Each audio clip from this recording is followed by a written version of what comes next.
mukanya rero ni episode ya kabiri n'iya gatatu n'iya kane.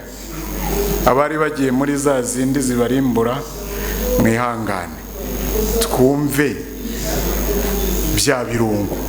Uwo mukanya aradukarangira, adufasha kubikaranga ku buryo bizakora icyo Uwiteka yabiteganije. Kora tubahaye rugari. Kandi nishimiye uburyo muri benshi urusengero ruruzuye. Imana ibahe umugisha pe. Kandi umugisha mbifuriza no kugira imiryango myiza no kuzajya mu ijuru. Nkunda kuvuga ngo Imana iramutse imbajije ngo nsaba ikintu kimwe cyonyine ndakiguha. Naragiteguye. Nahita nyibwira ni aka kanya njyana mu ijuru. Inzira yose byacamo. Hari ikintu nakwicuza nakwicuza ko hari amafaranga ngiye ntakoreye. Yewe nta nubwo natinya ko nsize imfubyi nsanzwe nshobora kuzazisiga.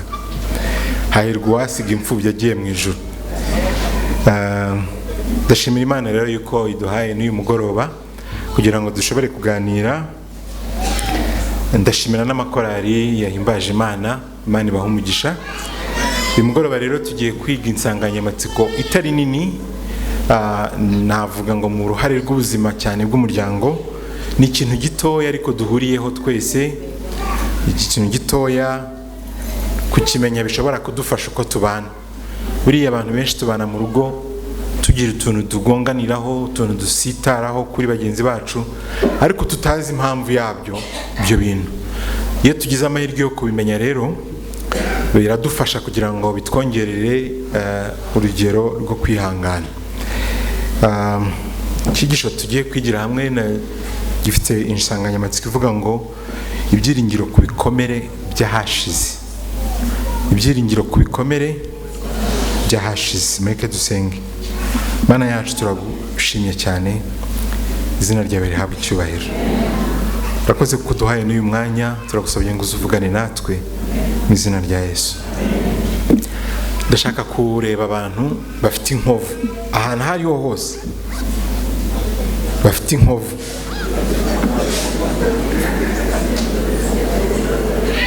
Mumanure ibiganza.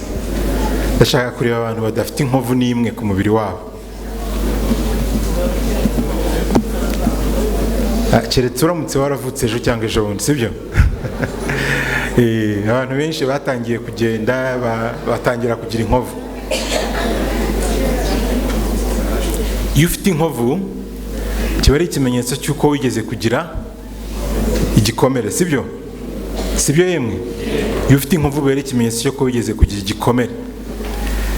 Tugira ibikomere ku mubiri nyuma bigaragarira abantu bibyara izo nkovu, ariko tugira n'ibikomere mu mitima. Nibyo cyangwa sibyo? Tugira n'ibikomere mu mitima. Ibikomere bitagaragarishwa amaso, ibikomere by'ibihe, ibikomere by'ubuzima, ibikomere by'intambara twanyuzemo, ibikomere by'ibibazo twanyuzemo, ibikomere by'uko twakuze, ibikomere by'uko twarezwe, ibikomere by'uko twabayeho. Kandi ibyo bikomere nabyo bisiga inkovu, kabone nubwo zitagaragarira amaso y'abantu, ariko zisigara mu buzima bwacu. Muri Zaburi y'147 umurongo wa 3 hari amagambo meza aduha ihumure ku bikomere byacu ubuzima bwadusigiye. Aravuga ngo akiza abafite imitima imenetse, apfuka inguma z'imibabaro yabo. Haleluya. Buri muntu wese mukuru uri hano, nkuko mwabonye afite inkovu nk'ikimenyetso cy'uko yigeze kugira ibikomere. Buri muntu wese uri afite inkovu z'ibikomere yagize. Buri wese. Nituganira murasanga mwese mufite ibikomere mwagize mu buzima bwanyu. Iyo ukoze urugendo mu ndege hari amatangazo bakunda gutanga iyo abagenzi bamaze kwicara. Kwa kundi ubona usezeye umuntu ku kibuga cy'indege akagenda akicara mu ndege, ugahagarara ngo utegereze ko igenda, ukabona iminota 10 irashize, burya bari kumubwira amatangazo. Amatangazo akenshi bakunda guha abantu mu ndege aba ari amatangazo ababwira ukuntu barokoka indege iramutse ihanutse. Urumva byoroshye? Ukuntu yarokoka indege iramutse igenze gute? Ihanutse. Nigeze ku gihe gitoya kuba umuganga w'ikipe y'igihugu ikipe y'igihugu y'umupira w'amaboko, y'umukino w'amaboko bita volley. Noneho twajyaga tugera mu ndege, indege ziba zifite ama écouteurs abantu bambara, nimbabwira ibyo mu ndege ntabwo umugamba ari kugira ngo mbajyanemo, si no kubirataho, sibyo, ahubwo no kugira ngo twumve icyo dushaka kwiga. Noneho izo écouteurs nizo akenshi abantu bambara kugira ngo bumve ayo matangazo, kuko abari gutangwa biciye mu ndangururamajwi, buri wese imbere aba afite aho hantu, yewe ufite n'aka screen cyangwa ka ekara ushobora gukoresha ureba urugendo muri kugenda uko rumeze, cyane cyane ku ndege zigezweho, ndetse hacaho n'andi matangazo ababwira aho mugeze, yewe haba hariho n'inzira muri kunyuramo, niba mugeze mu gihugu runaka barabereka umujyi mugezemo kuri iyo screen. Ariko kandi haba harimo na filimi za episode naho zirahagera. Noneho twajyaga tugera mu ndege, nkajya kubona nkabona babakinnyi bose wese biyambarira ekuteri bashyizemo filime cyangwa imiziki. Ijambo nzi bakunda guhurira baravuga ngo ayo matangazo yanyu nimuyareke, nta kajoriti y'indege ibaho. Mu yandi magambo, kutubwira ukuntu turi buze kurokoka duhanutse mu birometero 7 mu kirere ni mu byihorere. Hari n'abajyaga bavuga ati nimubireke wana nitugwa twese turapfa. Cyari igisubizo cyo nimureke nitugwa twese turagenza gute, turapfa. Ariko rimwe mu itangazo ryahabaga, kimwe mu biba mu ndege habaho n'ahantu abantu bakura umwuka wa oxygene. Indege ikura umwuka wa oxygene muri installation yabo, baba bafitemo ibintu biwutanga, kuko kuzamuka mu kirere oxygene igenda igabanuka, bityo indege igize impanuka ituma idakora neza mu buri umwuka. Ariko bafite systeme yubatse ku buryo mwita mwambara maske hanyuma mugahumeka. Rimwe mu matangazo batanga barakubwira ngo niba ufite n'umwana wawe, mbere yuko wambika umwana wawe maske, banza wambare maske yawe, kubera yuko ntushobora gukiza umwana wawe nawe wagenze gute, wapfuye. Banza wambare maske yawe. Natekereje guha iki cyigisho uyu mutwe kuvuga ngo banza wambare maske yawe, ukeneye kubuhumeka kugira ngo ubashe gukiza abandi bahumeke. Nibyo cyangwa sibyo? Umwanditsi witwa Dr. Laura Markham yanditse igitabo cyitwa Peace for Parents, Happy Kids, cyangwa se ababyeyi b'abanyamahoro bagira abana bishimye. Muri kumva icyo gitabo kitanejeje? Ababyeyi b'abanyamahoro bagira abana bagenje gute? Niba uri umubyeyi ukaba ushaka kugira abana bishimye, uzaba umubyeyi w'umunyamahoro. Nta kintu gituma umwana akurana amahoro n'ibyishimo nko kurerwa n'ababyeyi bafite amahoro. Nta kintu gituma umwana akurana umwiryane nkuko yararezwe n'ababyeyi bafite umwiryane. Nubwo wamwigisha kugira amahoro gute, nubwo wamwigisha kuba yishimye inshuro 1000 rikabisomo yiga kuva muri primaire kugera muri kaminuza, iyo yakuriye mu muryango ufite umwiryane biramukurikirana.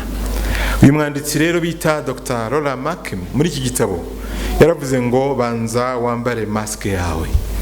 Yashaka kubwira ababyeyi ngo mbere yuko uraga umwana wawe byiza, banza ube mwiza. Mbere yuko uraga umwana wawe amahoro, banza ugire amahoro. Mbere yuko uraga umwana wawe urukundo, banza ugire urukundo. Mbere yuko uraga umwana wawe ibyishimo, banza ugire ibyishimo. Hari ikintu kimwe nitegereje, ndagira ngo namwe muze gukora urugendo rwo kucyitegereza. Mu miryango myinshi muzitegereza, muzabikorera ubushakashatsi bw'amaso yanyu, muzasanga ku kigero kiri hejuru abana ba bucura. Ubwo mvuze bucura simbuze umuhererezi, biratandukanye. Umuhererezi n'umwana muto igihe mushobora kuba mwabyara undi, ariko bucura n'umwana mwabyaye wanyuma igihe mwamaze gucura. Muzakore mubyitegereze, muzasanga abana ba bucura bakunda kuba ari abana bafite amahoro kuruta abandi bana bose. Muzasanga ari abana batuje, bafite ubuzima, nabuze ikinyarwanda cyiza, bafite ubuzima buri balanced, ubuzima bufite icyaragati cyiza mu buzima bwabo, ntibahungabana nk'abandi bana. Sinzi hari wari umfashije mu kinyarwanda wuzuye. Muzabyitegereze. Impamvu ibitera ni ukubera ko bano bana barerwa n'ababyeyi bakuru.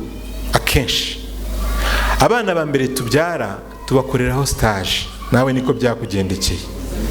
Waricaye ukavuga uti baba we nagiye kwa akana kaho kaba gasimbuka ku ntebe imwe hejuru y'abashyitsi, kagasimbuka ku yindi, kagafata orange bahaye umushyitsi kakaba karayinyweye, mu kanya kagaruka kanywa citron y'undi mushyitsi. Timbyaye akana nka kariya we nagenza gute? Nakica. Bagira ibyago Imana ikaguha akana karusha ko ngako kuba kabi.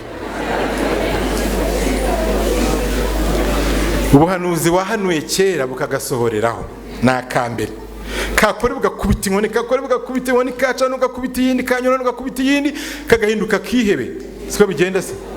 Gahinduka kihebe kakiri gatoya, iyo utarakubita karatega, kubita vangenge, gahinduka kihebe. Iyo gakuze ntago kaba gafite amahoro. Ariko umwana wabyaye bwa kabiri araza agasanga inkoni nizakoze, wakubise wa mbere kenshi umubuza gukubagana, arusha gukubagana abazima n'abapfuye. Ukavuga uti rero ubwa kabiri nzabigenza gute? Nzajya nkubiti ari ngombwa, ubundi tuganire tujya inama. Uwa kabiri ugasanga hari akantu wakosoye. Haza uwa gatatu ukavuga utuzi n'ibintu by'inkoni ndumva nabireka tukajya tujya inama gusa kuko ndabona nabyo byakora. Ugera kujya ababyeyi nka batandatu, agera kwa gatandatu waranashaje n'imbaraga zikubita zarashize, ku buryo usanga wa mwana wanambwira ko atari kuri gukora ibi cyari kuri kujya he. Ukicara ukamuganiriza, dore ukuntu rero abana baba beza, ukamubwira ibintu byiza byose, agakura zikashobora kuba mwiza atabanje guhangana na papa na mama. Yaba ari mukuru ugasanga numenye amahoro, ntakunda no guhangana no mu buzima bwe bwa buri munsi. Nibyo cyangwa sibyo? Muzabyitegereze. Kandi byagize ingaruka ku bana benshi b'imfura muzabona bakunda kugira ubuzima burimo ibibazo, kuko twabakoreyeho stage. Ibintu byose twari dufite mu mutwe, bya bindi byose, nzagakubita, nzakigisha gusenga, nzakigisha gupfukama, ibintu byose wabimushyizeho. Wamuhinduye umukristo afite imyaka 2, wamuhinduye umuziranenge uko wabitekerezaga ubukristo bwose, wamushyizemo ku myaka 2. Wabaye umukristo ufite imyaka ingahe? Ibyo byose ni ibikomere wavanye iwanyu nawe. Ubusa twebwe ko badukubise nitwakuze, usi byatumye tuba abanyabwenge tukamenya ko ibintu bigenda. Warangiza ukabishyira no mu bana bawe mu 2025. Akiza bafite imitima imenetse, apfuka inguma z'imibabaro yabo. Zaburi ya 42 umurongo wa 9 kugera kwa 12 aravuga ngo Uwiteka yantegekeraga imbabazi ze ku manywa na nijoro. Imana idutegekesha imbabazi zayo. Indirimbo ye yari mu kanwa kanjye, niyo nasengeshaga Imana y'ubugingo bwanjye. Umutima wanjye niki gitumye wiheba? Niki gitumye umpagararamo? Ujye utegereza Imana kuko nzongera kuyishima, niyo gakiza kanjye ni Imana yanjye. Mubyeyi, ririmba indirimbo ibi yawe mu buzima bwawe, ibindi Imana izabyikorera. Simbahamagariye kumera nka Eli, munyumve neza, ariko mujye mushyiramo icyeragati cyiza hagati y'igitsure n'urukundo, bitanga umuntu muzima, bitanga umuntu muzima. Ni nkaho wagira ngo ngiye kubigisha ibyo kurera hoya. Elena White mu gitabo Urugo rwa Gikristo, kuri page yaho ya 10 kwisuri ya 3 n'iya 4 yanditse ngo umusogongero w'ijuru. Ntago gatitire gahari. Urugo rugomba kuba ruhuje neza n'icyo iryo jambo rivuga. Rugomba kuba ijuru rito ku isi, aho urukundo ruganje, hatarangwa umwiryane. Umunezero wacu ushingiye mu kwimenyereza urukundo n'impuhwe, kandi tukagirirana urugwiro nyakuri. Umusogongero ibi bikomere bishobora kugira ingaruka zikomeye ku mibanire y'umuntu n'abandi, cyane cyane mu rushako no mu burere bw'abana. Mwanditse umwe navuze ngo aho ibikomere biri ntabwo biceceka, ahubwo biravuga, kandi bivuga mu buzima bwawe. Iyo umuntu ari mutoya agira ibikomere, abantu bagira ibikomere bitandukanye. Hari umwana ugira ingorane akagira ibikomere byo gutereranwa. Umuntu ababyeyi be bataye cyangwa se bakamwohereza kurererwa ahandi hantu we yabayeho atishimye. Mu muryango wa Kinyarwanda abantu bagiye, hari igihe wasanga ufite papa na mama ariko ukajya kurererwa kwa nyogosenge, byabagaho, cyangwa ukajya kurererwa kwa so wanyu. Rimwe na rimwe ntago babaga, hari igihe batagushyiragaho inyungu nk'iz'ababyeyi bagutwize, birashoboka, ntabwo ari buri gihe, hari n'ugira amahirwe akageraho bakamubera beza kuruta ababyeyi be bitewe n'aho nuko bagendanye n'Imana. Ariko hari ubwo gutereranwa k'umwana byo bita abandonment bishobora kugira ingaruka ku mwana iyo yarerewe ahantu hatari mu muryango we. Mu rushako ibi biramukurikira kuko yatereranywe ari mutoya azamukana ibikomere bituma usanga niyo yashatse aba umuntu utinya gusigara wenyine, akaba umuntu mu bintu atinya gupfakara cyane, yaba umugabo cyangwa umugore, ariko cyangwa se agatinya ibitari gupfakara, agatinya kubaho mutabana, umwe yaba akorera kure undi akorera hafi. Ugasanga icyo ubwacyo ni ikintu adashaka kwakira mu buzima bwe, kubaho tutabana, umwe ari hari undi ari hari. Ntabwo ari byiza n'ubundi cyane, ariko umuntu akaba yagera kubitinya inkomoko yabyo iri yuko yatandukanijwe n'ababyeyi be bwite akiri mutoya. Ikindi, ashobora kugira imibereho irangwa no kwizirika cyane ko bashakanye, kumva mwaba muri kumwe ahantu hose, rimwe na rimwe ugasanga arabirwanije, ugasanga niba muri kumwe mu rusengero ashaka mwicarana, niba mugiye mu gukora ashaka babicaranye, ni byiza cyane, ariko hari igihe umuntu aba abikura mu bikomere yagize mu buzima bwe bwahashize. Guhora ashaka kwizezwa urukundo, iki cyo gikunda kuba ingorane. Ugasanga ntabwo ajya agira icyizere ko umuntu amukunze by'ukuri koko. Igikuntu gikunda kubigaragaza, ikimenyetso gikunda kubigaragaza, akenshi usanga akunda kubaza ngo ariko mu by'ukuri urankunda. Iki kibazo akagisubiramo kenshi, ahora yumva adafite icyizere ko umuntu bari kumwe amukunze, ariko ibyo kuba ari ibikomere by'ubuzima bwe bwahashize. Bakunda kumva ko nta wabakunda urukundo rwuzuye. Mu burere bw'abana bakunda kurinda abana cyane, bita protecting, kurinda abana cyane ku buryo usanga ntaho bajya mutajyanye, ugahora ushaka kumenya amakuru ye ku kantu kose. Usanga umubaza se nta bahungu bajya bakuvugisha, ariko nta bahungu bajya bakubaza izina, utuntu duto n'utunini akaba dukurikirana ku bana, ugasanga arabakontorora birenze urugero. Ikindi ni ukugira ubwoba bwinshi iyo batangiye kwigenga. Ibi nabyo bijya bigira ingaruka, kuko abana bagera igihe kuva ku myaka, reka ne kwivuga hatagira uza gutaka avuga ngo natangiye kwigenga, ariko iyo abana bageze ku myaka runaka y'ubugimbi batangira kumvamo akantu ko kwigenga. Bavuga ko imyaka y'ubugimbi ni hagati yo kuba umwana no kuba umuntu mukuru. Muri urwo rugendo umwana atangira kwiga kuba umuntu mukuru no kwigenga, ariko nyuma yaho umuntu aba umuntu mukuru, abo bita young adults, abantu bakuru bakiri urubyiruko. Bariya abantu bagira igihe cyo kwigenga byanze bikunze, aho ashobora gusanga agomba kwibana atazaba iwabo. Ababyeyi rero bagize kiriya kibazo cyangwa ingabire bikomere mu buzima, usanga bagira ubwoba bwinshi iyo abana batangiye kwigenga. Kibazo tabaho gute, abahehe, abundi abana nande, gusa niba zamwigisha ingeso mbi, ubundi se biriya ko yatangiye gutunga telefone avugira wiki, avugana n'abandi, usanga ntabwo ufite umutekano kuri aba bana. Yaba yagiye kuba ku ishuri ukumva ntutekanye, rimwe na rimwe yaba agiye no gushaka ukumva yashaka atuye hafi ya hehe yawe, hafi aho ngaho, ubundi gushaka byazabishobora. Ni igikomere cyangwa si igikomere? Waba ugiye kure rero agahora yagusuye, kandi yagusura akamara ibyumweru bibiri. Akamara ibyumweru bibiri kugira ngo arebe ngo ubayeho gute niba warabishoboye.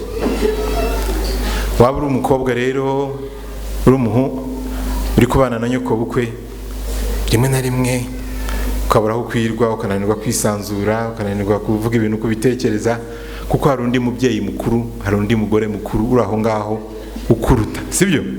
Ukuruta. Igikomere kindi, igikomere cyo kwangwa. Umuntu wakuze adakunzwe ku mpamvu runaka. Mu rushako, kimwe mu bimenyetso birimo no kudakunda gukosorwa cyangwa kubwirwa amakosa ye. Ntabwo akunda umuntu umubwira amakosa ye. Muzi abantu bateye gutyo, murabazi? Harabo muzi? Yamure gutinya kwikiriza ngo mwicaranye atakureba nabi. Yego, uyu muntu ashobora kurangwa no kudakunda gukosorwa. Ugasanga mu rugo buri munsi y'umubwiye amakosa ye bihinduka intambara, uburakari bita bava mu mara ya minsi mutavugana. Ukibaza uti kuki umuntu adakunda gukosorwa? Hari igikomere ashobora kuba afite.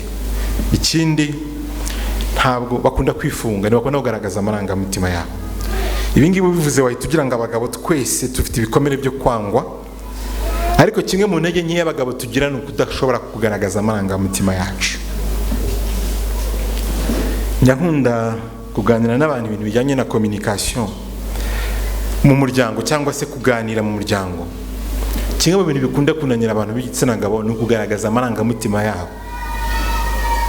Urugero, niba ufite mugenzi wawe yatinze gutaha, mu mutima wawe, ndabivuga ko byigeze kumbaho, mu mutima wawe ntabwo, reka mbivuga uko biri, hariye madamu yigeze kugira impamvu yajyaga ataha bwije, zari impamvu z'akazi, ariko mumva simbikunze pe. Rero mu mutima wanjye ikintu cyabiteraga, ntababeshye, ntabwo ndi kubirariraho, ikintu cyabiteraga numvaga namukumbuye, numvaga umwanya ndi mu rugo adahari hari ikintu ndi kubura, ariko yagera mu rugo nkongana nako ngiye sinkunda kutaha ijoro, nakuki utaha nijoro, jya ushakisha uko ushoboye utahe kare, bikavamo kurakaranya. Umunsi umwe ndavuga ariko kuki mvuga ibintu bitandimo, nahavuze ibintu bibintera. Ndambwira rero kankubwire, ngiye bitashye bwije mba numva nabuze ahantu nkwirwa, mba numva nagukumbuye, mba numva nabuze umuntu tuganira, mba nabyumvise neza. Ntibyumvikana kurutaho, mba nabyumvise neza. Kubera iki? Ahangaha nivuyemo ngaragaza ikintu cyitwa amarangamutima yanjye. Singaragaje amabwiriza n'amategeko y'icyo nshaka, ahubwo ngaragaje amarangamutima yanjye. Rero bagabo muri aha, niba wumva ufite ikintu jya ubaza Imana ngo amarangamutima ari inyuma yanjye ni ayahe nyakuri. Kuko uyu muntu ufite ibyo bikomere ashobora kuba n'umugore cyangwa umugabo akananirwa kugaragaza amarangamutima ye, akagaragaza kuyavuga uko ari, akifunga. No mu burere bw'abana uyu muntu arangwa no kudakunda gushimira cyangwa kugaragaza abana urukundo.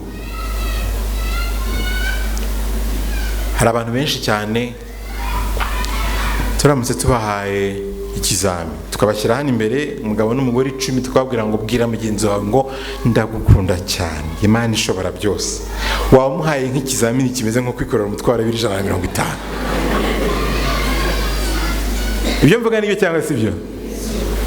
Nyamara ayo marangamutima hari igihe bwira bimubwira inshuro 10 ku munsi, ariko uyu munsi ugasanga bya bikomere byaragarutse, unaniye kuvuga iryo jambo, urumva ari ikintu kiremereye. Uko ni ukunanirwa kugaragaza amarangamutima. Ugasanga niba umwana umukunze, uramukunze n'umwana wawe, ariko kumufata ngo umuhobere, umwishimire, umugaragarije ko umukunze, urumva ari intege nke yakura umuntu w'umupapa. Umuntu w'umupapa se bivuze kudakunda, hoye. Kurakazwa n'utuntu duto. Uyu muntu kandi agira kurakazwa n'utuntu duto, kuko mu buzima bwe yahuye n'ibintu bimurakaza byinshi, yahuye n'abantu kenshi bamugarura ibintu bimurakaza. Muri Yeremiya 30:17 aravuga ngo nzakugarurira amagara yawe kandi nzagukiza inguma zawe, niko Uwiteka avuga, kuko bari bakwise igicibwa bati hano ni Siyoni hatagira uhitaho. Ushaka kuba utaragize ukwitaho, ariko Imana ishobora kugarura ibyiringiro mu mutima wawe, ishobora kugarura urukundo utahawe, kwangwa wagize, Imana yakugarura urukundo. Ikindi, kwirengagizwa mu buryo bw'amarangamutima cyangwa se mu buryo bw'ibigaragara. Wamwanditse nabyo bita Dr. Laura Markham mu gitabo cya kintu nabyo cyitwa ababyeyi bafite amahoro bagira abana bishimye. Avuga yuko abana barira cyane ntibahozwe, abana biyanduza ntihagire ubahindurira, abitura hasi ntibagire ubabyutsa. Iyo byisubiyemo kenshi bihinduka kwitwa umwana wirengagijwe, kandi bibagiraho ingaruka z'igihe kirambye. Hari abantu muri aha mushobora kuba muzi urugo ruba mu mwana urira we ku buryo musigara maze, ariko umwana we hariya nta wundi muntu babana wamuhoza. Abadabafite nka mu baturanyi mwigeze gutura ahantu hameze gutyo, murahazi, murabizi ko bibaho. Biriya bintu byo kureka umwana karira bimugiraho ingaruka mu gihe kirambye. Muri we agenda akurana ikintu cy'uko nta muntu umuha agaciro, nta muntu umwitaho. Mubyeyi uraha, umwana narira ibyo wabugiyemo byose jya wihutira kumuhoza. Kandi se mugira ngo abana baba bashaka ibintu byinshi, ashwi. Hari ubwo ugenda ukamukura hahandi aryamye yari yitumyeho, umuteruye utaranamuhindurira, akahita yumva ko urugendo rwo kumuhindurira rwatangiye, agahita aceceka. Bijya bibaho? agahita aceceka. Ibintu ugasigara ubikora mu kanya gato yatangiye kujya gusekera kubwirana ya magambo yabo, bigaragaza yuko hari umuntu wamwitayeho. Umwana rero wakuze atitabwaho muri ubwo buryo, mu buryo bw'amarangamutima, mu buryo bw'umubiri, mu rushako bishobora kumukurikira, biramukurikira mu miterere yari umusore, bikazakomeza. Akenshi akunda kongera gutsina kugaragaza ibyo akeneye. Ushaka kuvugana nawe ariko ukabona mu by'ukuri ntari kugaragariza ikintu nyakuri ashaka kukubwira, kutumva neza na mugenzi we ibyo akeneye. Ibi bishobora kuza mu marangamutima.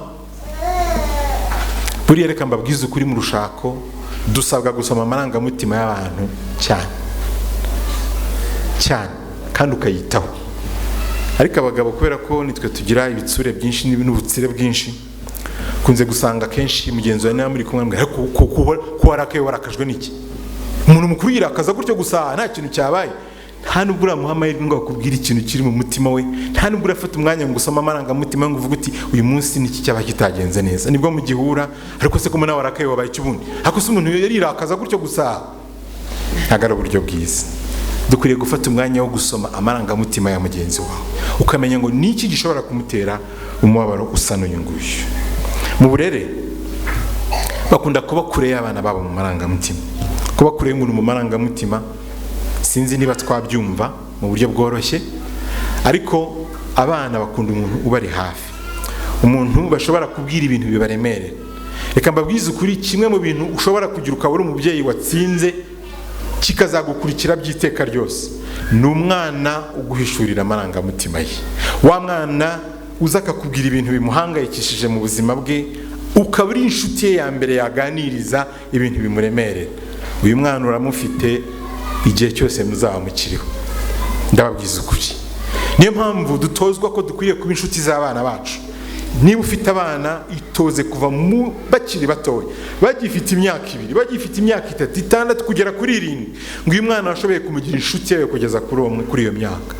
Biba byoroshye cyane ko ubucuti bwanyu uzabukomeza. Ariko abagabo bikunda gupfa iyo bagezemo, abana bageze mu bugimbi. Nta kintu iki n'umukobwa w'imyaka 16, naganira iki n'umukobwa w'imyaka 16, mu bagabo batsindwa n'ibyo nanjye njye mbamo. Ariko reka mbabwize ukuri, iyo ubaye inshuti y'abana bawe, ku buryo amarangamutima yabo mbere yuko abwira inshuti ye ayakubwira, mbere yuko abwira undi muntu aza akabikuganiriza, uwo mwana ufite amahirwe yo kuzamugumana igihe kirambye. Ukwiye kuba hafi y'amarangamutima y'umwana wawe, kutamenya kwita ku bana mu buryo buhoraho. Ibi turaza kubigarukaho mu kanya kaza gukurikiraho. Iyindi ngorane ibaho ni ingorane yo guhemukirwa. Igihe kimwe nigeze guhura n'umusore umwe wari ukiri muto, yari afite imyaka nka 25. Ubwo twaganiraga yambwiye ko yumva muri we atazigera ashaka umugore. Namubajije impamvu, nuko umusore arambwira ati, njye mama wanjye yambyariye mu rugo atarashaka. Mama we yari umuntu uva mu muryango wishoboye, ufite ubushobozi bwinshi. Nyamara papa we yari umuntu uri mu muryango udafite ubushobozi bwinshi kandi ukiri kwishakisha. Iwabo wa nyina rero bakoze ibintu bibiri kugira ngo bakize umukobwa wabo wari ubyariye mu rugo. Icya mbere byari ugukiza umukobwa wabo urwo rubwa yaragize. Icya kabiri cyafashaga icyo cya mbere ni ugufata uwo mwana wo kugira ngo bamurerere iwabo, bamwohereje kwa se badafite ubushobozi bwinshi, kwa nyina bafite ubushobozi bwinshi. Nyuma y'imyaka mike, ngo n'igitekerezo n'ibyamubayeho yambwiraga, uyu mwana atangiye kwigira hejuru ubwe. Mama we yaje gushaka, ariko n'ubundi ashaka mu muryango wundi ufite ubushobozi. Ndetse ibi byaje gutuma umuryango wa mama we ukunda gutoteza se umubyara, amubwira uti hoya ibintu byawe bigumane, ntushake kuza gusenyera umwana wacu. Bakoraga buri munsi bamutera ubwoba, bamwereka ingaruka bizamugiraho nabatera mu rugo rwabo, ku buryo byaje kugera igihe se w'uyu muhungu arahunga ajya mu gihugu cy'abaturanyi. Igihe se yahungiraga mu gihugu cy'abaturanyi, yagiye no gushakisha ubuzima, birumvikana, ashakisha uburyo yakora. Ntabwo yajyanye wa mwana we, ahubwo yamusigiye mushiki we Nyirasenge. Nyirasenge yamusigiye nawe ntabwo yamukunze, ahubwo yamufashe nawe ubuzima bwe bwose kandi ari umwana mutoya. Hanyuma ageze igihe cyo gushaka, aravuga ati ntago nzakujyana mu rugo rwanjye. Aramusiga, umwana asa nk'ubuze kirengera kandi akiri umwana mutoya. Yaje kugira amahirwe cyakoze aza gusanga se aho mu gihugu gituranyi, ajya kubana na papa we. Kubw'ibyago nyina umubyara ageze mu rugo, ageze mu rushako, ntabwo byamukundiye kongera kubyara undi mwana. Se nawe yaje gupfa baraho mu mahanga. Twahuye rero uyu mwana yaragarutse mu Rwanda, aza gushakisha ubuzima nawe. Nuko muri icyo gihe yarambwiraga ati mfite ibibazo byinshi, ati kuko nanjye ubuzima bwanjye ntabwo bumeze neza.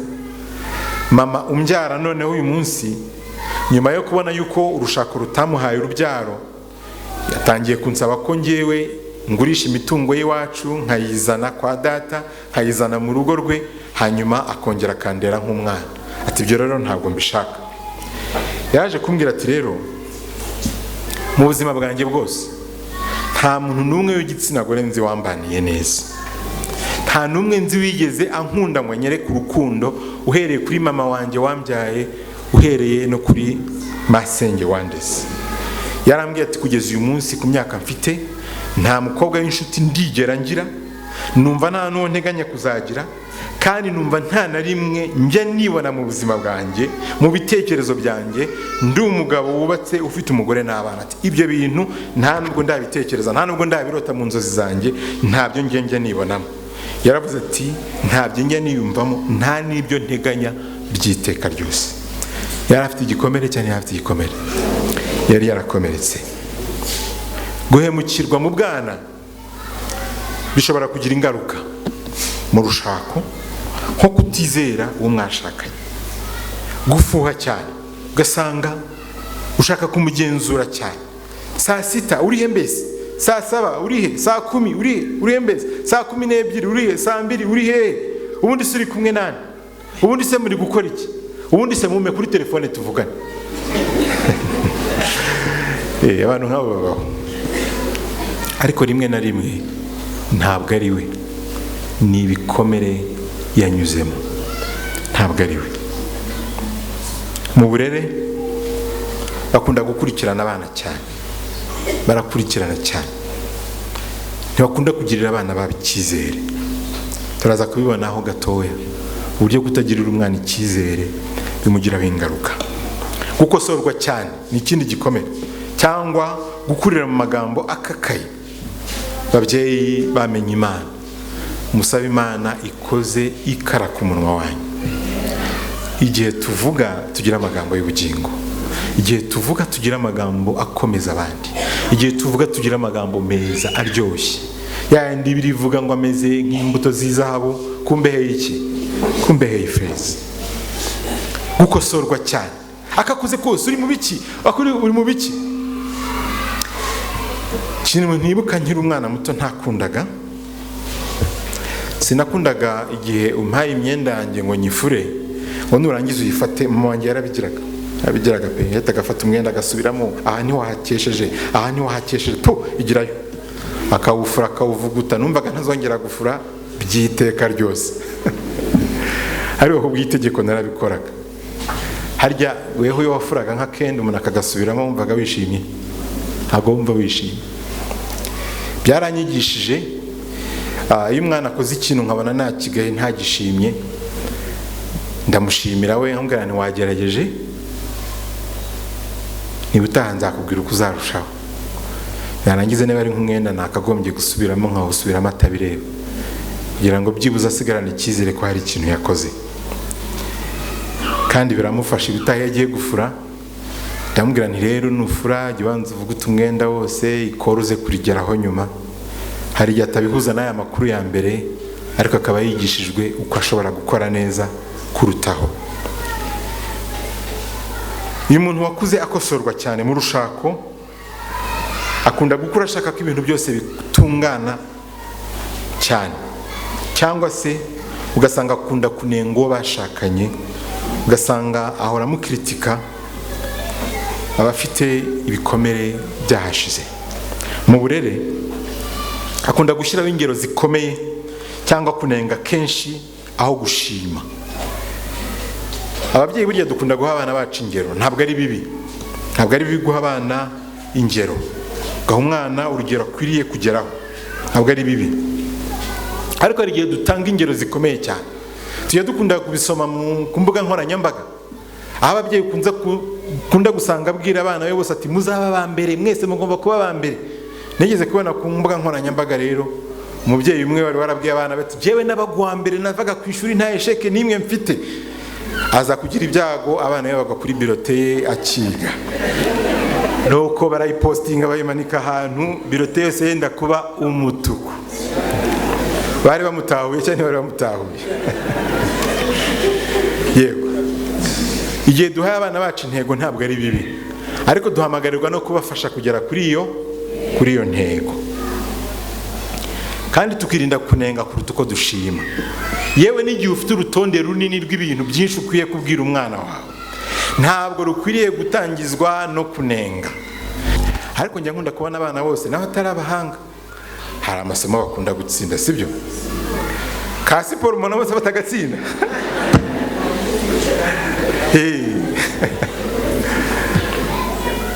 Ugasanga umwana wawe yabonye amanota 55, sibyo? Kwijana ntabwo ari menshi, ako ntabwo yatsinzwe. Bigiye kuri 55 kwijana mu masomo, afite 40 mu kinyabupfura. Banza umubwira uti wow Imana ihimbaza umwana wanjye yabonye 40 kwijana, 40 kuri 40 mu kinyabupfura, warapfutse, Imana iguha umugisha, sibyo? Ako saka mbere si keza se? Ntukwiriye gushimira Imana ko ufite umwana ufite ikinyabupfura. Umwanditsi umwe yaravuze ngo ikinyabupfura ni ikiraro hagati y'ubumenyi n'insinzi. Birumvikana? Ikinyabupfura ni ikiraro hagati y'ubumenyi n'iki? Umuntu ashobora kugira ubumenyi bwinshi, akagira ubuhanga bwinshi, ariko ikinyabupfura kikamubuza kugera kure. Nzi umuntu umwe w'umuhanga wuzuzaga, yari umu-engineer, ajya gukora ikizami mu kigo kimwe. Mu gihe cyo gutanga interview baratinda, abagiye gufata icupa rimwe, aho baziye bahuye nawe yasinze. Yari yarabonye amanota ya mbere mu kizami cyo kwandika, ariko agiye gukora interview ahagera yasinze. Undi bari kumwe, bari babiri bonyine, yari ahugutse cyane kandi yari yabaye wa kabiri. Baravuga bati umukozi twamubonye, ikizami cyikoze, sibyo yemwe? Ahangaha rero ikinyabupfura n'ubwenge byarahuye, bikora ikiraro, insinzi iraza. Bashakaga umuntu w'umudirecteur. So rero igihe ureba kuri birete y'umwana wawe, fata n'umwanya ubanza umushimire yuko ahantu henshi yashoboraga gukurirwaho amanota y'ikinyabupfura, yarahirinze aba umwana mwiza, none yujuje mu kinyabupfura, sibyo yemwe? Ubundi ugiye muri siporo, sibyo yemwe? Siporo warujuje 10 ku 10, wabaye wa mbere, wabonye amanota yose. Sinzi ibintu bya siporo byinshi, ariko hari bikenzi. Mu bantu bahembwa amafaranga menshi, abantu ba muri siporo ntibarimo. Ba Messi ntibarimo, ba Cristiano ntibarimo. Mugira ngo bafite amadiplome menshi buriya. Kuva bafite imyaka 5 bari bambaye ikabutura, na n'uyu munsi baba bambaye ikabutura, ariko ira kabutura irabahemba, sibyo yemwe? Rero uriya mwana ashaka kuba ari kubagarira yose irizera ari ikabutura, wimutera amashoti. Shimira ibyiza yagezeho, nyamara ntuze gusorezaho, uze kumubwira utari ko mu mibare ufite 40%. Twakora iki kugira ngo uve kuri 40 igihembwe gitaha ugiye kuri 55? Byapfiriye he? Mukore ikiganiro nk'icyo ngicyo. Ariko hari abana bataha bazi yuko hari ahantu papa yabitse inkoni, yayishyize, yarababwira ati mugiye kuzana birete, urenze umwanya wa 25 inkoni idaye ngaho nayisi. Uyu mwana iyo bahamagaye abari gutekereza inkoni ibitse mu rugo, nicyo bitekerezo bye biba biri. Ndababwiza ukuri, atahana birete yumva yifuza ko mu rugo haba kure cyane ku buryo atari buze kuhagera, kuko azi ikintu kimutegereje. Babyeyi, reka mbabwire, indangamanota ntizikuraho isano dufitanye n'abana bacu. Tujye dukomeza tubakunde nubwo hari ibintu byaba bitagenda neza mu buzima bwabo. Tujye tubashimira ibyiza bagezeho, tubone kunenga ibyiza batarageraho. Bityo bizamuha icyizere yuko nubwo hari ibyo adashoboye nta n'undi washoboye byose, kandi ibice byiza bishobora kumugeza kure heza. Sibyo yemwe? Mureke isano yacu igumeho. Kugereranywa n'abandi, iki cyo kirakomeye. Hari umuntu wakuze bamugereranya n'abandi, bituma akora yumva atari mwiza kimwe n'abandi, atari mwiza bihagije. Babyeyi, niba hari ikintu mukwiriye kwirinda no kugereranya abantu, kuko umuntu wagereranijwe cyane agira ibikomere. Kabone nubwo wamugereranya mu bintu byiza, usanga dukunda kubivuga, wagiye witonda nka murumuna wawe, wagiye ugira ubwenge nka mushiki wawe, wagiye ugira isuku nka musaza wawe, wagiye ugenda mu bintu buhoro, wagiye ureka guhubuka ukamera nka mukuru wawe. Uriya mwana ukomeza kugenda ugereranya, uko bimusubiriramo kenshi agera akabyakira akavuga ati njyewe ndahubuka, papa yarabimbwiye, mama yarabimbwiye, n'abakozi batatu bamaze guca hano bambwiye ko ngiye mpubuka, ubwo rero nta wundi nawe uretse uwo nguwo. Baranga abana babiri, umwana wa mbere ngo ni umwana uvuga ngo papa yari umusinzi, nta kindi naba uretse umusinzi. Uwo ni uwa mbere. Umwana wa kabiri n'umwana uvuga uti papa yari umusinzi, sinzegera icupa ry'inzoga, ntago nshobora kumera nka data. Rero dukwiriye kwitwararika ibyo tubabwira, ariko tukitwararika n'ibyo tubasubiriramo kenshi, kuko ibyo ubasubiriyemo hari ubwo bahinduka ibyo bintu, cyane cyane ikitwa kubagereranya.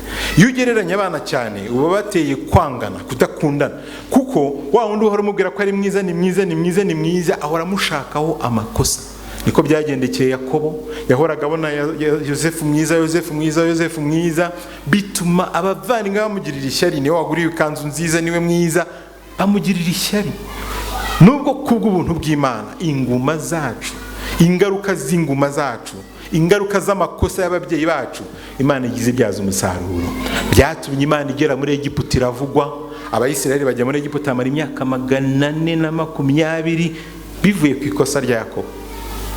Ntabwo tujya tugera kure ngo turebe aho byaraturutse, ariko Imana yari ifite impamvu. Kugereranya si byiza, bizatuma abana bawe bahora bahiganaho amakosa. Uriya bavangwa ni mwiza, we ntacyo akosa, nanakosa mu cyumweru gishize wimvangwa ni mwiza, bushize ni yakoze ibi, ugasanga biri kumutera ishyari kuri mugenzi we. Kumva udafite agaciro cyangwa guhora ushaka kwemezwa n'uwo mwashakanye kubera yuko wabayeho uri umuntu ugereranywa cyane, wumva utari mwiza. Buri munsi wumva ushaka mugenzi wawe ko ari uzemeza ko ushoboye, ari uzemeza ko uri mwiza, azemeza ko wambaye neza, azemeza ko waberewe, azemeza ko uri umuntu ushoboye. Buri munsi wumva ku kantu ka insecurity, ko kumva udatekanye gahari.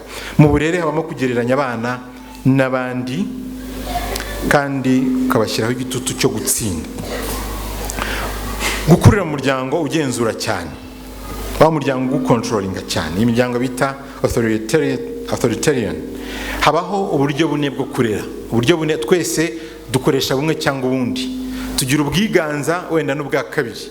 Umugabo akaba yagira uburyo bwe, umugore akagira uburyo bwe.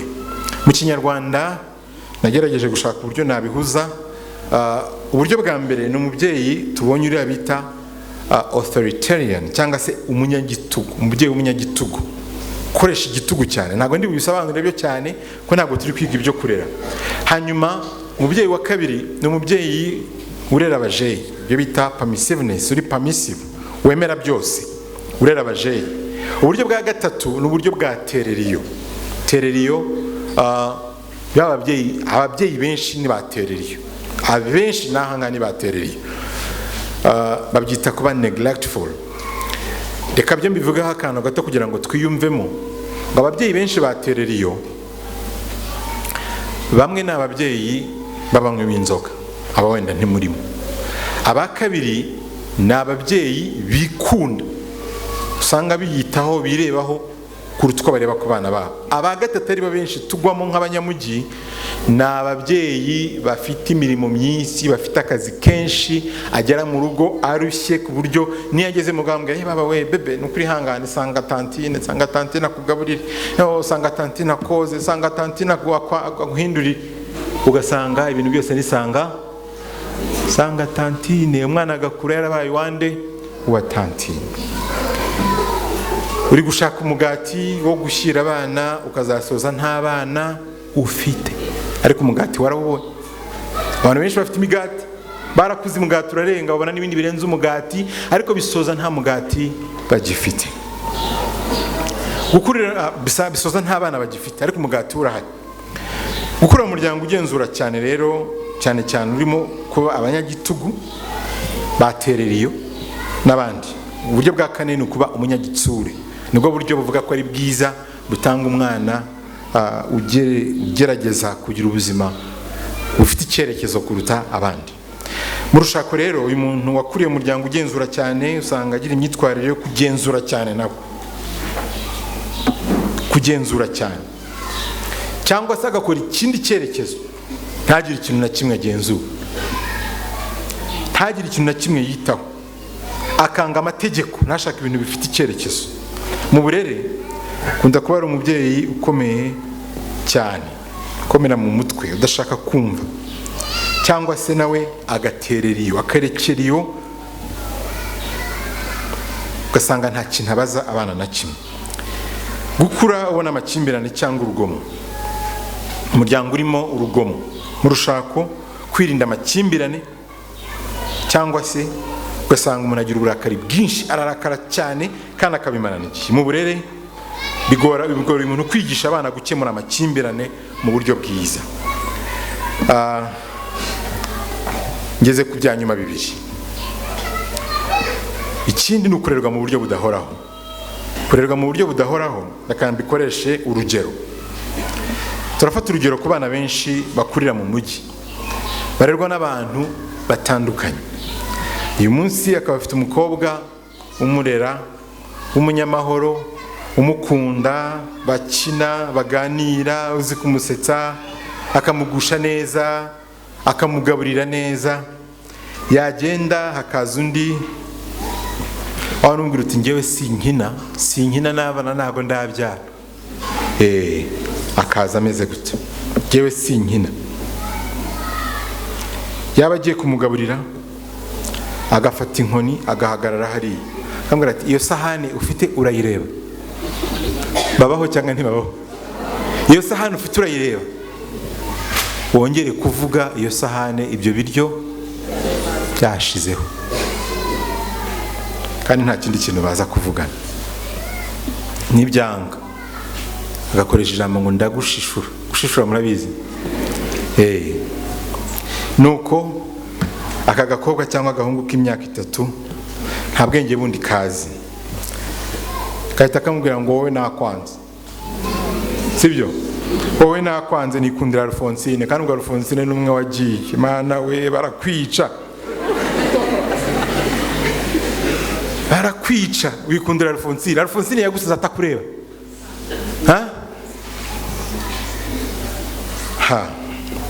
Aka kana nta mahitamo yandi gafite. Alphonsine yaragiye, ubu hari Francine. Amezi 3 ataha hazaza Ngabire, siko mumwita. Kandi ubwo Francine wa undi wagiye ntabwo yashoboraga kuhaguma byiteka ryose. Yaravuze ati wa undi bari kumwe ugiye kugenda, ntago naguma hano ndera umwana wanyu utankunda, kabariraho rwose, mwana nagwa nkunda, rero ndigendeye. Akaba umwana mwiza. Namwe uko mushaka kugira ngo mugumane umukozi murahuze, mufite akazi kenshi cyane, ukavuga uti wakashyana we pfukama hari, ubwo inkoni zikabazira zimugezeho, agakubitwa inkoni nyinshi cyane uko yageranije Francine na Alphonsine, kuko mudashaka gutakaza Francine. Umwana akabariye inkoni akiga guceceka. Byagenze neza, byagenze nabi, azagenza gute? Azaceceka. Abigizemo uruhare cyane mwabigizemo uruhare. Ararerwa mu buryo budahoraho. Uyu munsi haje umukunda, haje utamukunda, haje uzi kumukorera isuku, utahaje utaje kumukorera isuku. Ubundi mwe haje uzi kumutereta bakarya byanze bikunze, barabyinirira ibiryo mpaka birangiye. Haje undi ufata inkona agahagarara hariya kugira ngo urye.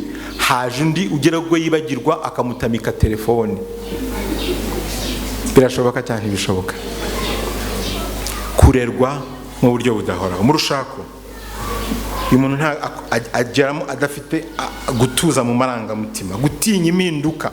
ahora atinya ati nkuko byambagaho buri gihe hahoraga hahinduka n'impinduka zo mu buzima arazitinya, ibintu mushaka gukora bishyashya akabitinya, imishinga y'iterambere akayitinya, kuzana abantu bashya mu buzima akabitinya, kugira abashyitsi mucumbikira iminsi ibiri akabitinya, buri munsi impinduka zose zimutera ubwoba. Mu burere kutagira uburyo buhoraho bwo guhana cyangwa kugaragaza urukundo ku bana be. Icyanyuma, isoni cyangwa guteshwa agaciro. Reka ababyeyi mbabwire mujye mwitondera ibihano bikoza abana isoni. Hari abana bahanishwa ibihano bibakoza isoni. Hari ikintu madamu atajya akunda ko nkumvuga cy'imbuza iyo twigishije, iyo mvuze ngera mu rugo bakankosora nanjye mwitonde barankosora. Kera ndi umwana abana banyara mu buriri murabizi sibyo? Nigeze gukora agakosa mfite nk'imyaka 6 biranshika sibyo yemwe? Ubu murimo muzayamunde yamubwe muturebe wamubwiriza umunyaraga ku buriri. Imana bagirire neza. Utarabikoze nahaguruka nteribuye. Ntago nzabyibagirwa kuko nari mbikoze hashize igihe narabivuyeho. Iwacu banyambitse ikigunira, umufuka y'igunira murawuzi? Aga benshi batoya bawuzi, bazi twadufuka tundi dusanzwe. Igunira cyera niryo ryajyagamo amakara murarizi. Banyambitse igunira bafata indabyo z'umuhondo za kimbazi, bakita ngo iki cyabyo by'umuhondo kimbazi n'injyo nzi, babinyambika kuri ya magunira bagenda babishyiramo, noneho baramperekeza bagenda bandirimbira ngo kikoyozi cya kitanda, bagenda bandirimbira iyo ndirimbo uko tuzenguruka ariko abantu biyongera. Noneho najyaga kugenda muri quartier, nagera nkana mvuga nangana aho twarahageze nkahita nkata, najya guca mu yindi nzira mvuga ni inzira twarayinyuze cyagihe abantu baho baranzi baraza kunseka. Byankojeje isoni ku buryo ngiye no kwiga numvaga mfite isoni zuko nzahura n'abana bambonye cyagihe nari nanyaye mu buriri. So rero murumva ko byankurikiye igihe kirekire.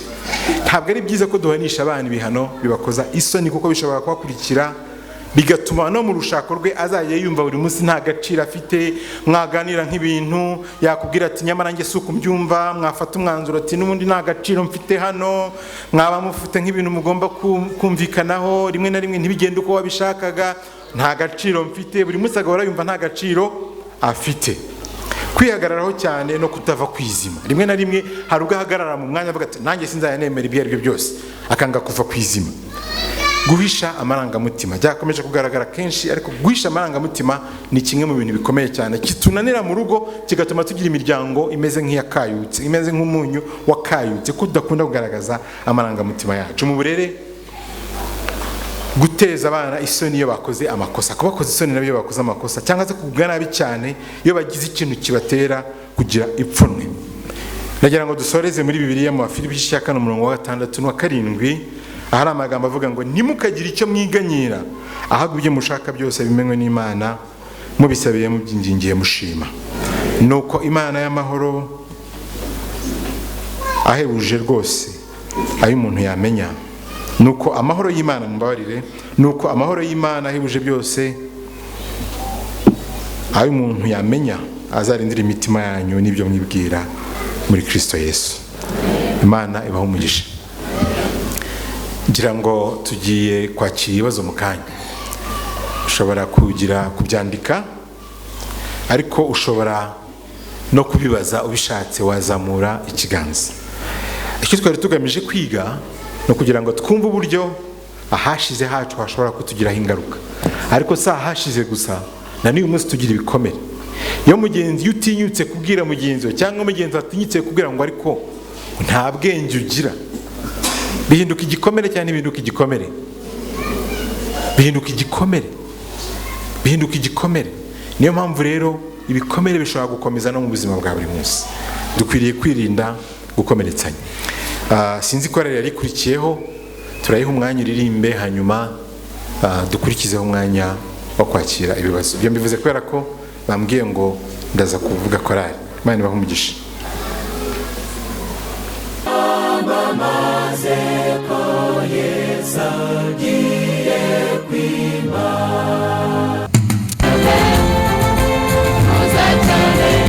Uzajya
imurema imukunze ariko nyuma za gucumura Imana irababara ariko ntiyaterera iyo iragenda ijya kumushaka imukura kure mu buvumo aho yari yagiye kwihisha garuka oya wigenda Yesu wawe aragushaka wibuke ko yakomeneye amaraso kugira ngo agukize yewe mwana w'umuntu we niyumva ijwi rye uyu munsi niwe nagera umutima umukingurire garuka oya wigenda Yesu wawe aragushaka wibuke ko yakomeneye amaraso kugira ngo agukize yewe mwana w'umuntu we niyumva ijwi rye uyu munsi niwe nagera umutima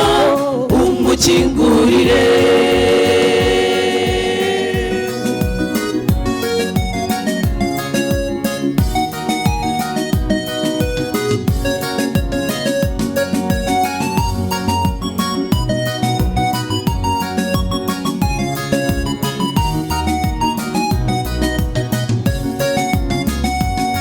Imana ibonye yuko acumuye umwana wayo w'ikinege kugira ngo aze mu cyimbo cye agakiza kaboneke Yesu wacu nawe azukana na twese azukana nawe intsinzi iraboneka garuka oya wigenda Yesu wawe aragushaka wibuke ko yakomeneye amaraso kugira ngo agukize yewe mwana w'umuntu we niyumva ijwi rye uyu munsi niwe nagera umutima umukingurire garuka oya wigenda Yesu wawe aragushaka wibuke ko yakomeneye amaraso kugira ngo agukize yewe mwana w'umuntu we niyumva ijwi rye uyu munsi niwe nagera umutima umukingurire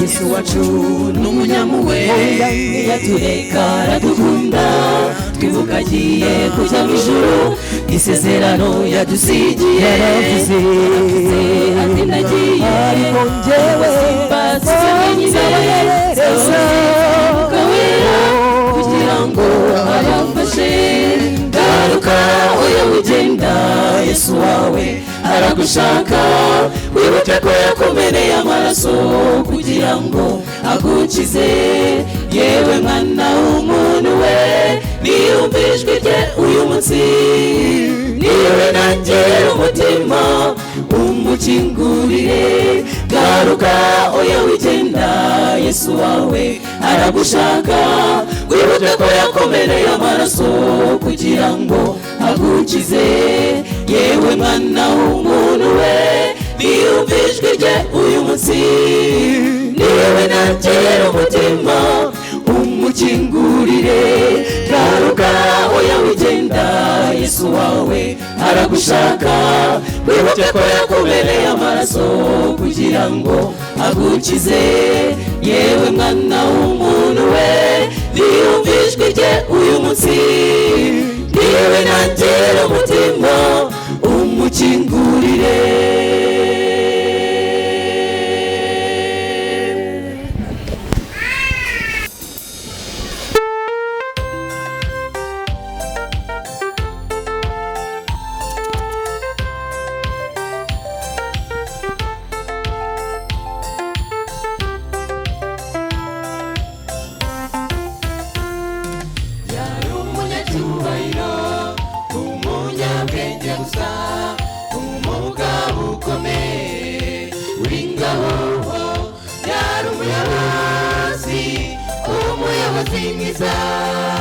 yari intwari nziza ku rugamba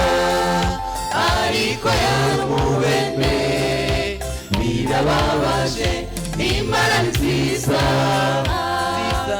iratangaje yemeye gutanga umwana wayo waze gupfira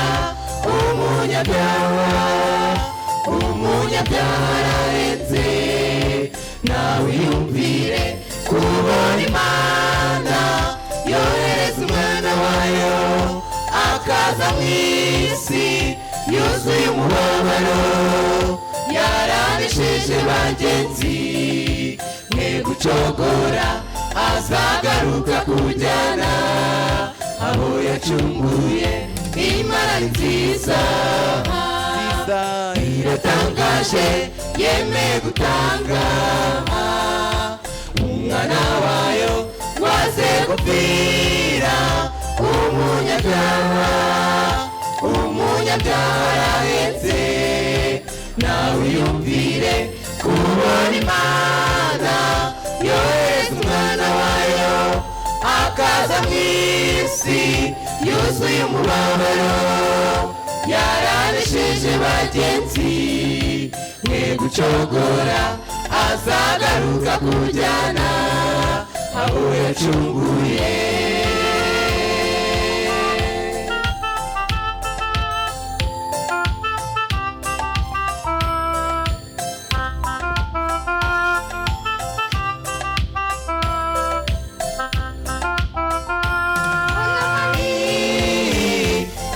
tubabwira uwo yari umubembe umubiri wose umukobwa mutoya wari umunyagano abwira shebuja ati yewe erega wakira genda mu Isiraheli urabona Imana wageze kwa Elisa yo kwiciro 7 namana kiribembe aranezerwa ati mu Isiraheli ufite Imana ni nziza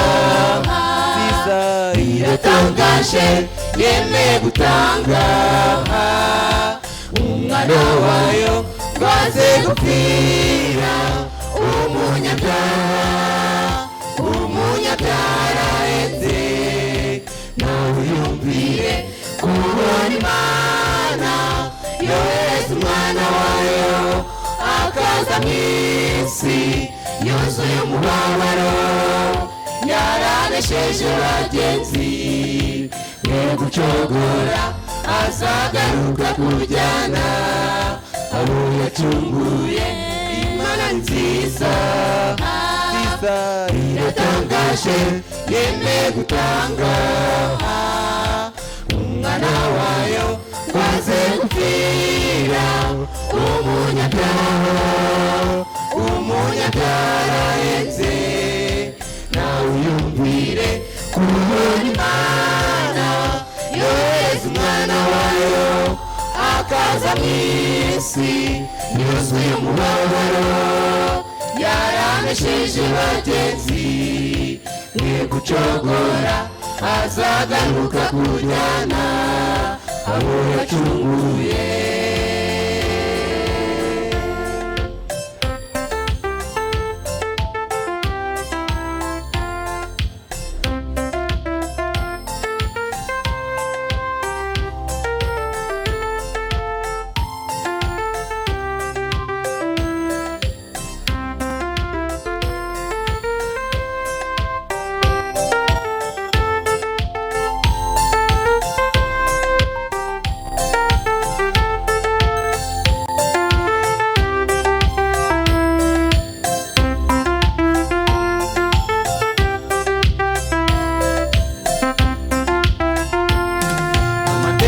zahinduka indwara zikurweho ibyaha bihanagurwe n'urudubu mwami Imana yacu tumanitse amaboko ntacyo twakwishoboza muri iyi ntambara ngwino turwanirire tuneshe urugamba Imana ni nziza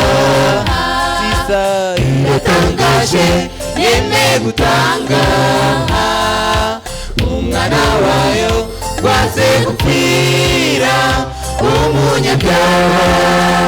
umunyabyaha eze nawe uyumvire kubona Imana yohereza umwana wayo akaza mu isi yuzuye umubabaro yaranesheje bagenzi ne gucogora azagaruka kujyana abo yacunguye Imana ni nziza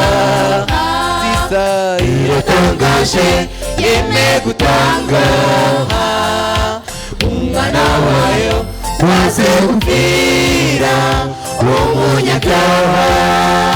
umunyabyaha eze nawe uyumvire kubona Imana yohereza umwana wayo akaza mu isi yuzuye umubabaro yaranesheje bagenzi ne gucogora azagaruka kujyana abo yacunguye Imana ni nziza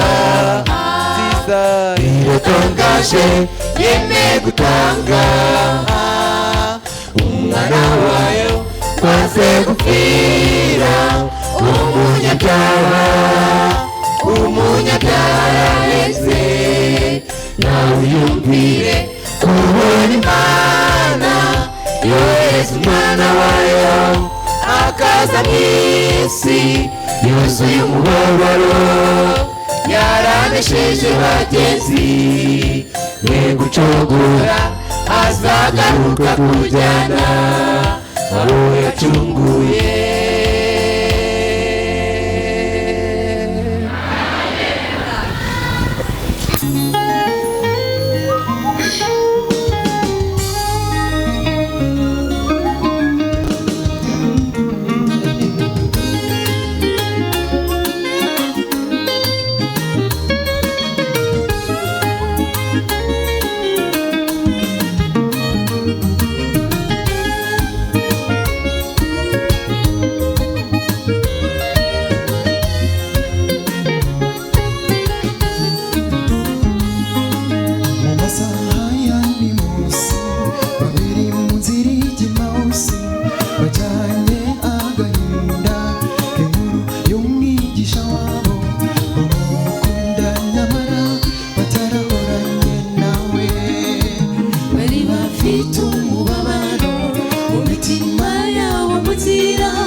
Biri mu mitima yabo yashatse kubahumuriza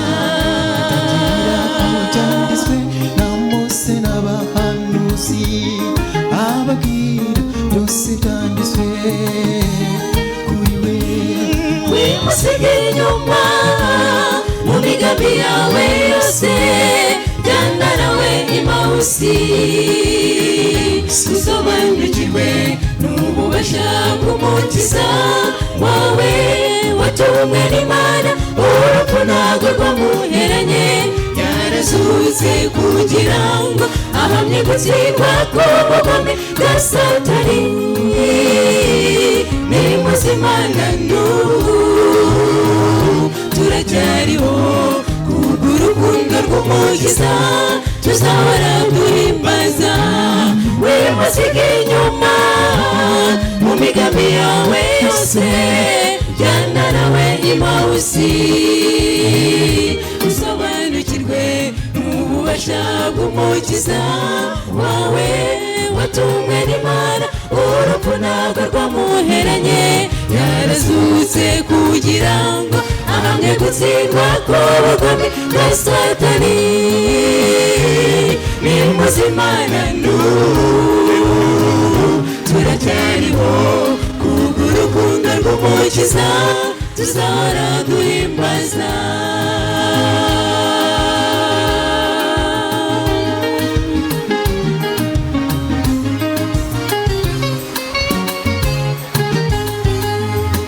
Rumumuriza w'imitima ibabaye y'ababuza babo bakomezwa nawe gusa iyo bamwiringiye. Abo bagabo bari bafite umubabaro mwinshi nyamara gushidikanya n'urujijo kuri Mesiya byari bihuditse imitima yabo bakimara kubabwira amasezerano yanditswe. Imitima iraruhuka bamusaba kujyana nawe. Uzeyo amasara umuka bamenya ko umukiza wabo ari muzima barishima. Ahurira mu maso yabo basigara n'ibyiringiro. Ese ibyanditswe kuri we byaguhinduye mushya. Ahari n'imbinguru y'umusa yaba yaragukomeje. Ingingo yasutse yaguhaye ibyiringiro by'iteka. Tumusange azaduha ubugingo buhoraho. Wimusige inyuma mu migambi yawe yose. Jyana nawe Emawusi usobanukirwe n'ububasha bw'umukiza wawe watumwe n'Imana. Urupfu ntabwo rwamuheranye yarazutse kugira ngo ahamye gutsindwa kw'ubugome bwa Satani. Ni muzima na n'ubu turacyariho kubw'urukundo rw'umukiza tuzahora duhimbaza. Wimusige inyuma mu migambi yawe yose. Jyana nawe Emawusi usobanukirwe n'ububasha bw'umukiza wawe watumwe n'Imana. Urupfu ntabwo rwamuheranye yarazutse kugira ngo ahamye gutsindwa kw'ubugome bwa Satani. Ni muzima na n'ubu turacyariho kubw'urukundo rw'umukiza tuzahora duhimbaza.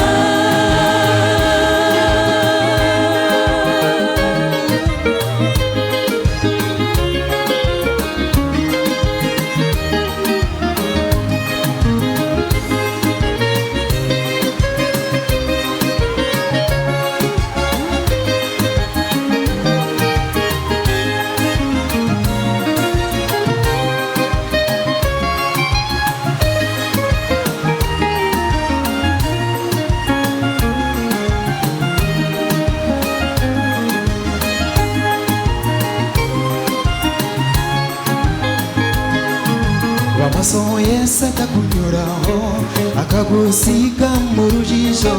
Uko yazutse nubimenye nyamara yazukanye icyubahiro. Urupfa rugenda hejuru n'abubasha rugifite. Iryo jambo ryanditswe kuri we niryo ritwiringiza byose.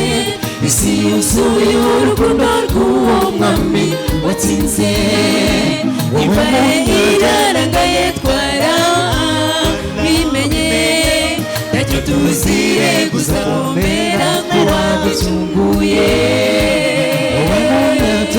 Umwana nawe mwenyine araguhindurira amateka yawe ube mushya. Ibyawe byose bimuharire arabishoboye. Agiye kugaruka kujyana abamwizeye. Haranira kuzaba muri uwo mubare w'abazamubona. Umunezero uzaba muri icyo gihugu cyiza. Tuzasezera ku mubabaro tubane n'Imana. Wimusige inyuma mu migambi yawe yose. Imausi usobanukirwe n'ububasha bw'umukiza wawe watumwe n'Imana urupfu ntabwo rwamuheranye yarazutse kugira ngo ahamye gutsindwa k'ubugome bwa Satani ni muzima na n'ubu turacyariho kubw'urukundo rw'umukiza tuzahora duhimbaza wimusige inyuma mu migambi yawe yose jyana nawe Imausi usobanukirwe n'ububasha bw'umukiza wawe watumwe n'Imana urupfu ntabwo rwamuheranye yarazutse kugira ngo ahamye gutsindwa k'ubugome bwa Satani ni muzima na n'ubu turacyariho kubw'urukundo rw'umukiza tuzahora duhimbaza mu rukundo rw'umukiza tuzahora duhimbaza